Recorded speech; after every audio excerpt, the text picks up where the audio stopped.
I appreciate you doing this though. Seriously. Oh, no problem. No problem at all. Hello, everybody. Happy May 2nd, 2020. My name is Christopher Saunders, and this is the Connecticut Sports Talent Show, where we talk all things talents in Connecticut. And on today's show, we have the defensive coordinator for Harding, Doug Cotto. Cotto, thanks so much for being able to come on today. Thank you for having me. I appreciate it.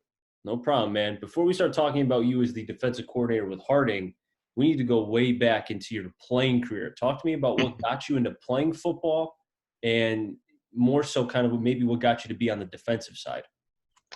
Well, it's something that started very early for me. I started playing football 6, 7 years old, and it's just something that, excuse me, that watching the game, I loved it. My uncle had played, and so it was something that interested me. And then just I was a bigger kid pretty much my whole life, so it ended up kind of working out for me, and was pretty successful with it. Ended up playing for Glen Rock High School in New Jersey, which is in one of the in the triangle of the hotbed in Jersey by the Bergen Catholic, St. Joe's, Don Bosco's in that area. And our teams are pretty good. Won 3 titles in 4 years. Only lost 3 games in my whole high school career. I love how So you're saying that. So, I lost 3 games. I won 3 championships. It's yeah, it's kind of a big deal, whatever. for I was very blessed. I played for a program that was very successful. We won in starting my freshman year. We won 7 titles in 8 years. So for us, it was something that it wasn't until I got to college where you kind of almost appreciate it a little more, because for us it was commonplace. That's all we knew. When I went to college, and like I said, I hadn't really lost much in high school. Mm-hmm. My freshman year, I went to Fairfield U. My freshman year, we were 9-1, and I was like, see, this is kind of what it's about. We really don't lose much. And then we went into like a 5-6 year, and I was like, what the heck is that? I've lost more games in 1 year than I lost in 4 years, previous. But it's I've been blessed to be a part of some good programs. Football for me has just been, honestly, it's honestly my life. Outside of my wife and my kids, Mm-hmm. um, I didn't have the greatest situations growing up, and so football was a big time of escape for me. And then it opened up a lot of doors, helped me academically, and it helped me get into college, Mm-hmm. um, opened up a lot of doors, and so I'm forever indebted to the game. That's why I love the game. It's a very, very, very big part of my life. And you talking about, playing in New Jersey, and, I've had relatives that live there, and they've told me about how much of a hotbed it is for talent, not just for football, but for all sports. So, as Hmm. someone who played for 3 championship teams and practically never lost, you must have had some high Division 1, Division 2, even Division 3 players who must have done well at college. Absolutely. It's one of the things that we've talked about, different stops along the way of my coaching career, and even we talked with some of the players that we have. Um, you know, my high school team for my senior year, we had about 21 seniors, and 16 or 17 of us went out to play college football. Whether it's Division 1 through 3. Mm-hmm. Um, so we was telling there's always somewhere for you to go if you really want to work hard.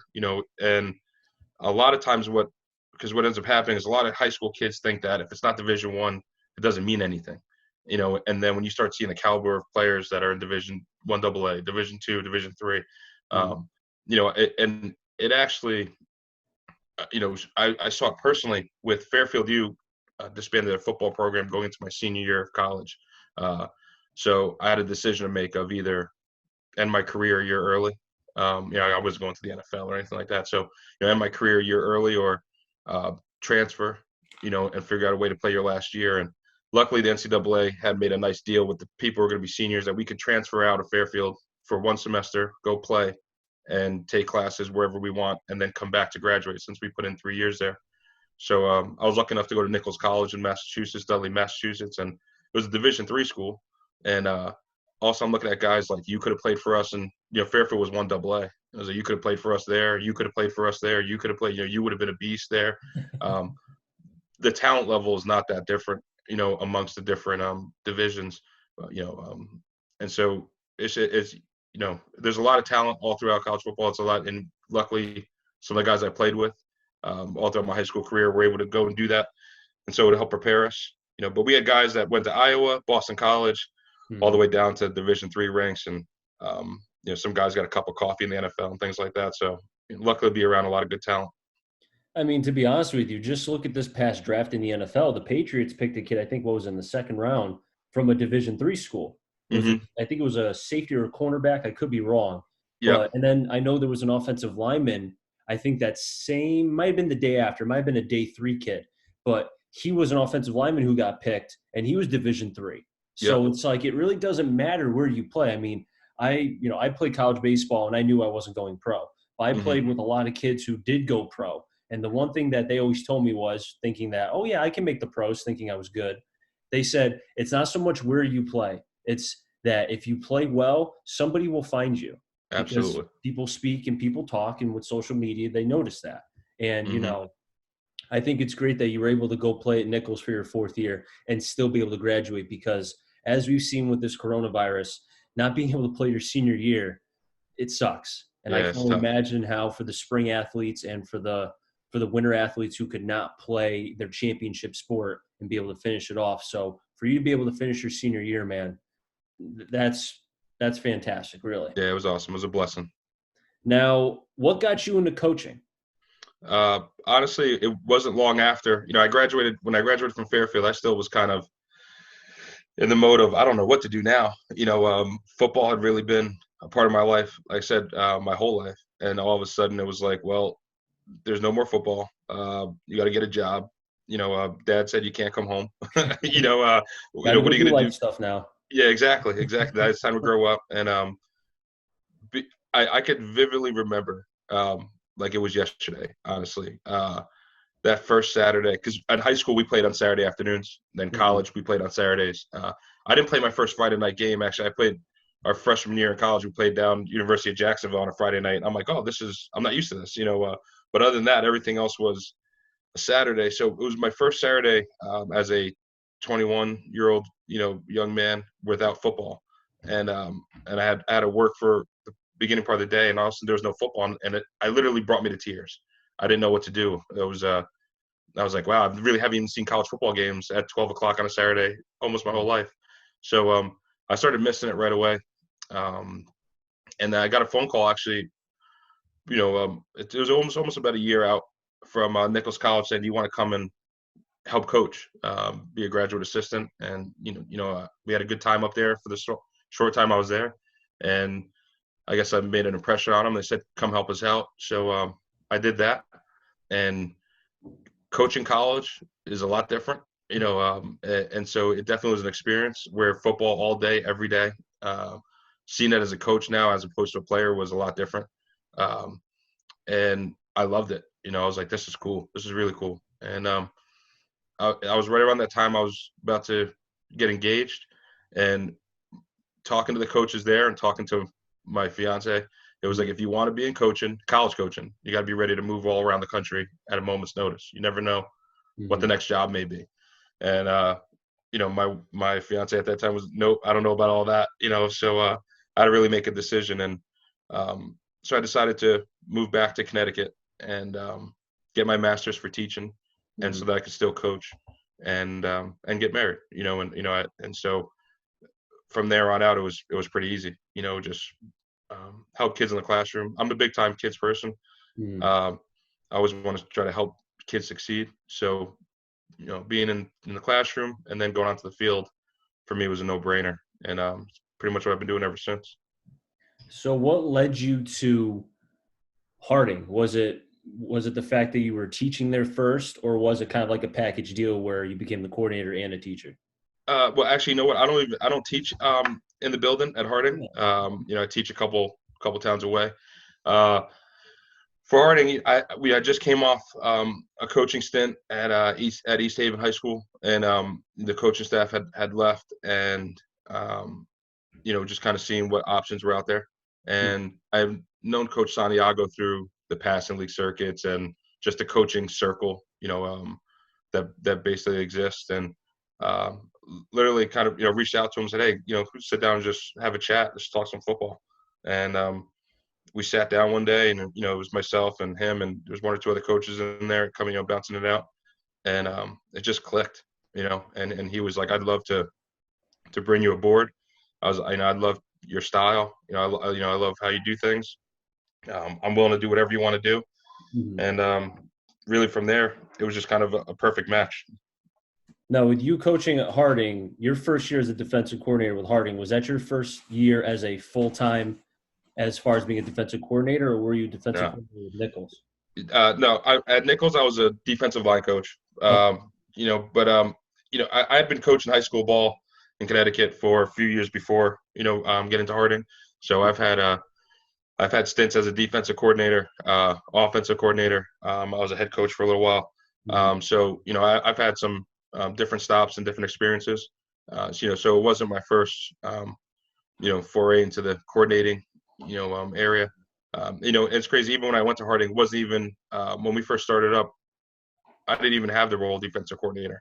I kind of was coming in there and just, hey, let's, you help out with the linebackers. You have, talking to Coach Sano, you have football knowledge, and we'll definitely use that, and we'll talk about things. And that spot was kind of a newly vacant spot, so there wasn't anything really set in stone yet. Mhm. Um, and Coach Santiago was just a big, big advocate of prove to him that you can work hard. Prove to him that you're loyal to the process and to the system. And the harder you work, the more he's obviously willing to work with you. He works with everyone, but it's just that's what he demands. Hard work, which is awesome. It's a great thing that instilled that ethic into the kids that come through the program. And he loved my work ethic.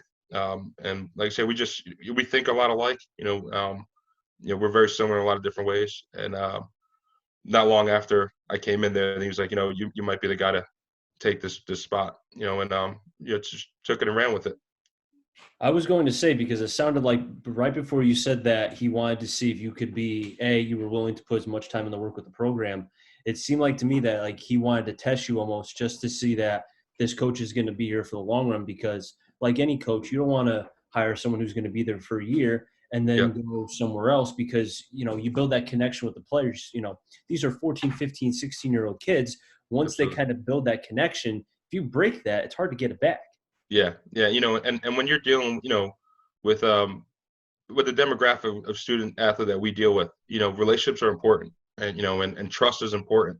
Um, and I had, really, I had no problem with how Coach Santiago, wanted to kind of quote unquote test me or things of that nature. Um, I literally don't mind working hard in any way, shape, or form. That's what I instill in my own kids. That's what I instill in the classroom. So for Coach Santiago to say, just show me what you got. I have a lot of confidence in my ability, and I know what I can bring to the table. So I'm like, that's fine with me. And it was easy, especially and building that relationships and trust. Um, our kids grow on you very, very quickly. And so it's great to build that rapport with them, build that trust, and let them know, I'm not looking to go anywhere. I'm not looking for the next job or anything like that. Honestly, I'm so happy at Harding that if Coach Santiago and I want to take this ride for 20 years, I'm more than happy to be sitting. I'm not looking to be I don't need my name in the paper. I don't need to be a head coach. I don't need to do this, that. Mhm. Um, I love our kids. I love our program. I love what he's doing there.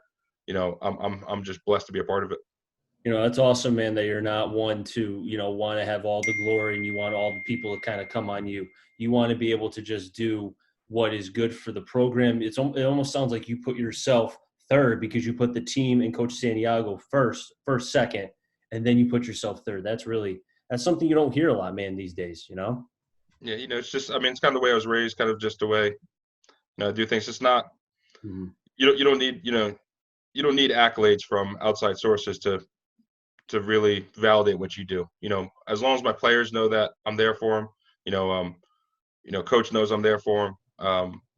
That's more than enough for me.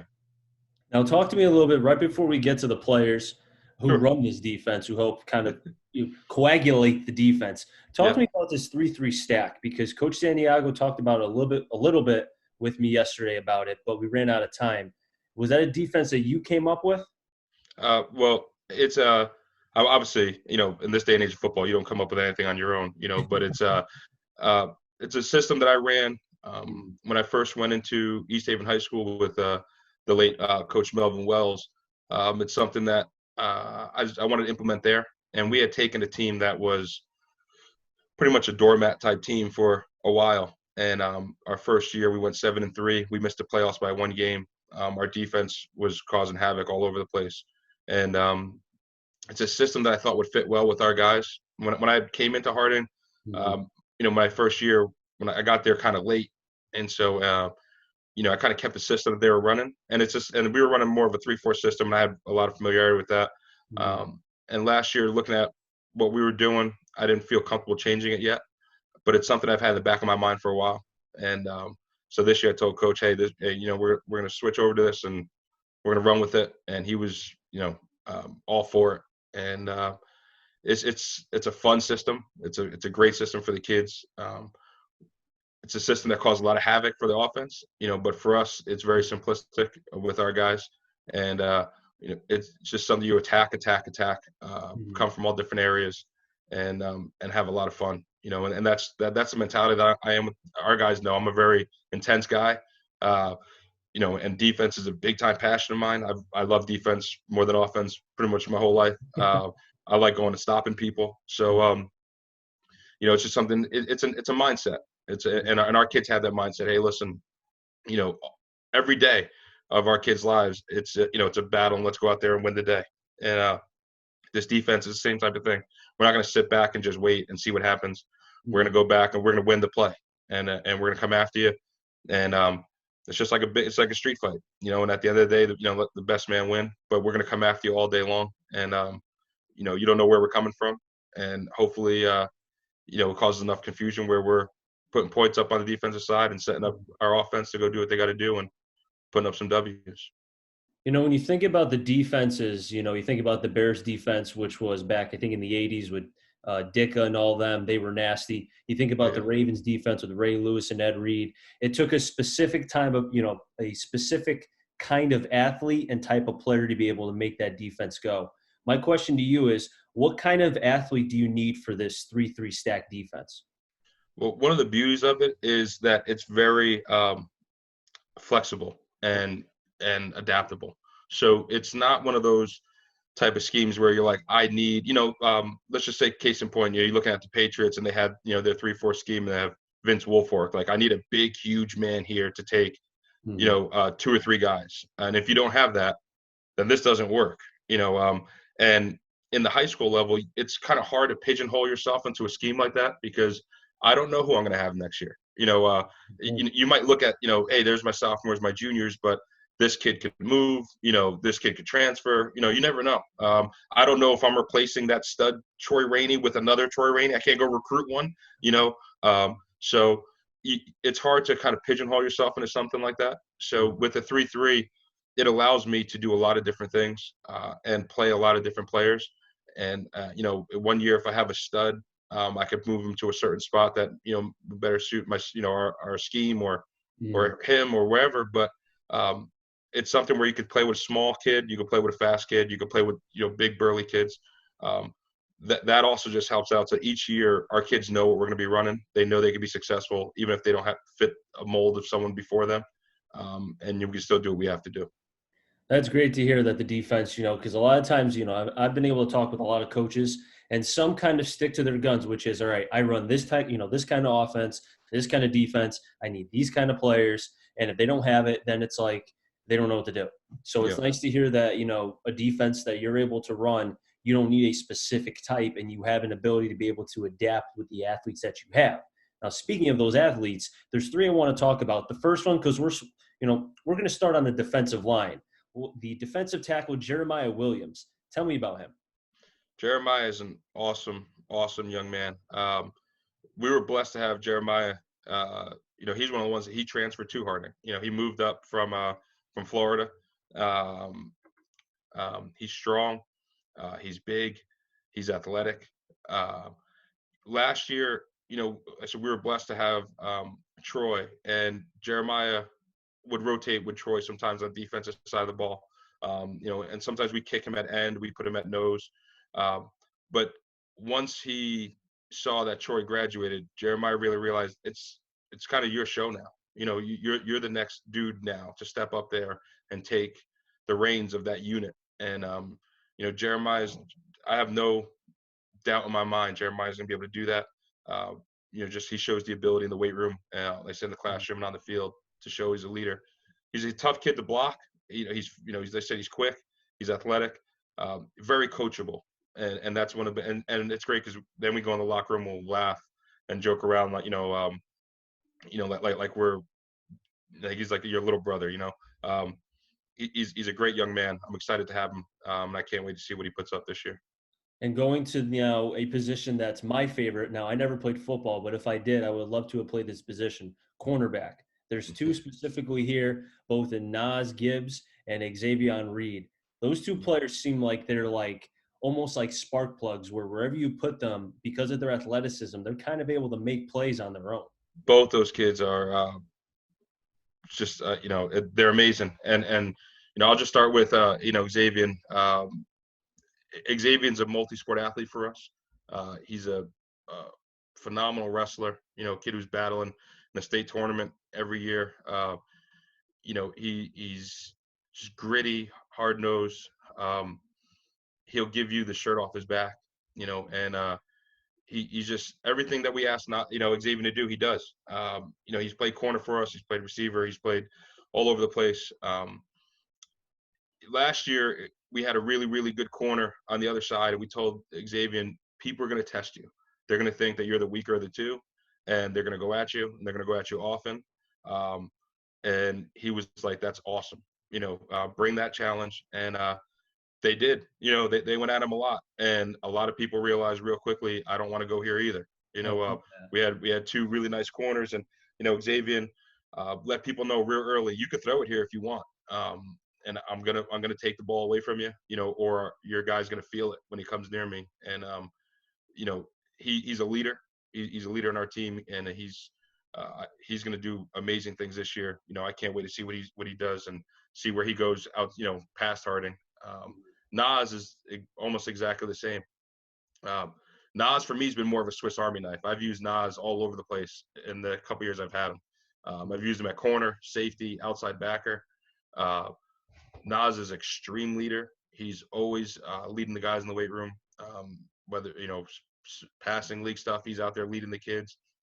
You ask Nas to do something, you turn around, you know it's done. You know, and he's a great athlete. He's fast as can be.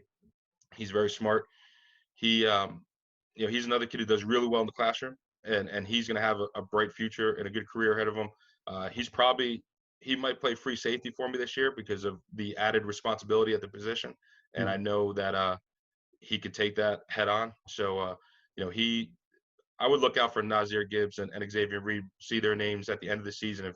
If they're not on some, all league, all state type list, them with Jeremiah, I'll be extremely surprised.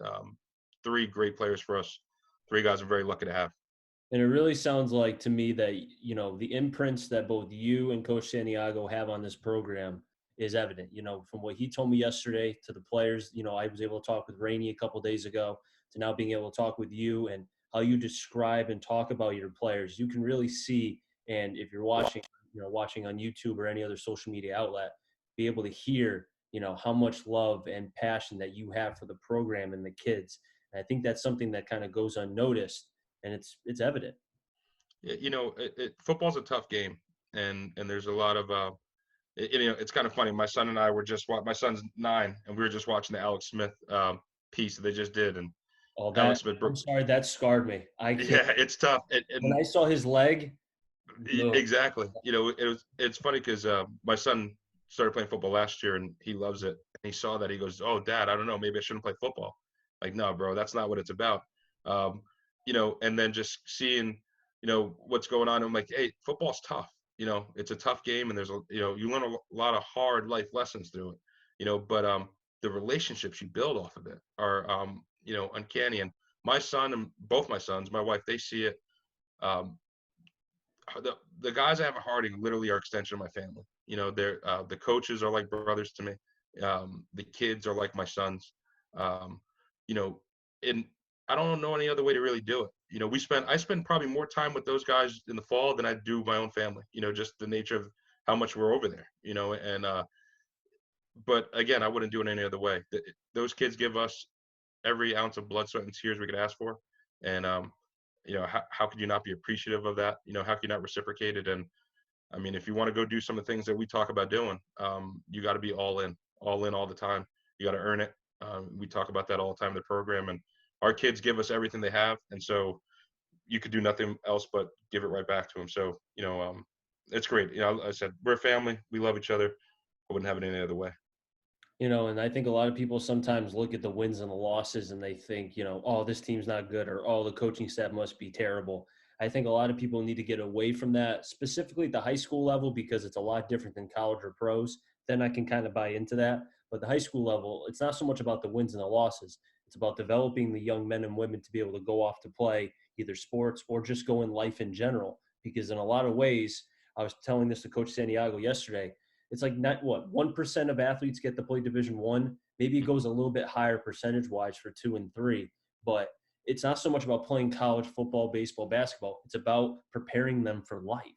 Absolutely, absolutely. No, we preach that a lot.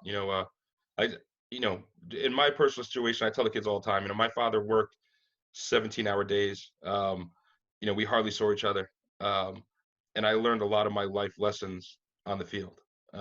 And we tell the kids the same thing. I mean, there's a game, it's not going to go your way. There's a call that doesn't go your way. You may be at your job one day and not get a promotion you thought you were supposed to get, or something goes wrong, and you learn how to deal with adversity. You learn how to compete. You learn how to strive for greatness. And yeah, a lot of people in this day and age do forget that after the W and loss column, there's a lot more to it. But we're not in the game in high school level to become rich. We're not in here to become famous. We kind of understand what it's all about. Trust me, I want to win every game, every year. That would be awesome. But to see some of our young men go out there and prosper and become, great athletes, whether it's someone like Troy getting a big time scholarship, or whether it's any of our players who come back and say, hey, I'm getting married and becoming a great husband. I got a great job now. I have kids, becoming a great father. Those are probably more rewarding than anything else, because you just see that you help a young man see what it's all about, and hopefully then they pay it forward, like we're doing with our coaches did to us. So there definitely is a lot more to it in the game, and whether people see it or not doesn't really matter, as long as the players see it. That's really what's important.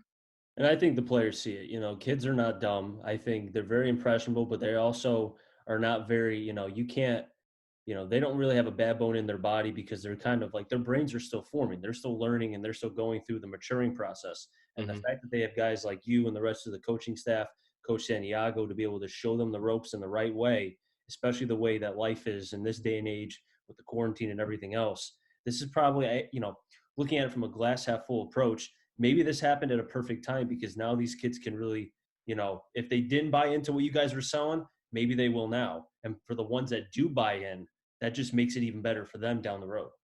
Yeah. I always like the glass half full approach also, we've talked about, they said, hey, some of the kids are, whether it's just getting caught up with schoolwork, whether it's getting caught up with the playbook, whether it's, seeing that it's more than just football, with the coaches reaching out. Any positive that you could bring during this time is welcomed, so, as quickly as we'd like it to end and everyone get back to normalcy, if there's other ways that we could show kids that we're accessible, available, as a support group, then, more power to it, so it's, like I said, every day you try to find something good to do. You try to find the best in it, and you run with it. Sitting there and crying over spilled milk never got you anywhere. Coach Cotto, we ran out of time, but I really do appreciate you being able to come on. You're always welcome to come on anytime, before, during, after the season, man. Great. Thank you very much for having me. I really appreciate it. Yeah, no problem, man. Anytime. I'll wrap things up here on the Connecticut Sports Talent Show. So until next time, stay safe and enjoy the rest of your day, everybody.